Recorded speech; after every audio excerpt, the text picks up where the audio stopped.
چاہے، بشرطے کہ پیغمبر صلی اللہ علیہ وآلہ وسلم بھی اس سے نکاح کرنا چاہیں، وہ بھی حلال ہے۔ لیکن یہ اجازت اے نبی صلی اللہ علیہ وآلہ وسلم خاص تم ہی کو ہے، سب مسلمانوں کو نہیں۔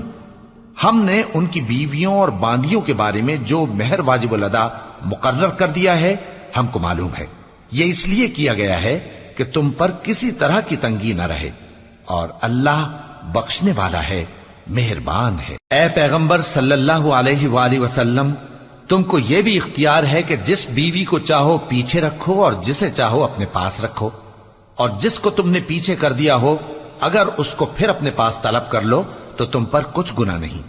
یہ اجازت اس لیے ہے کہ ان کی آنکھیں ٹھنڈی رہیں اور وہ رنجیدہ نہ ہوں، اور جو کچھ تم ان کو دو اسے لے کر سب خوش رہیں، اور جو کچھ تمہارے دلوں میں ہے اللہ اسے جانتا ہے، اور اللہ جاننے والا ہے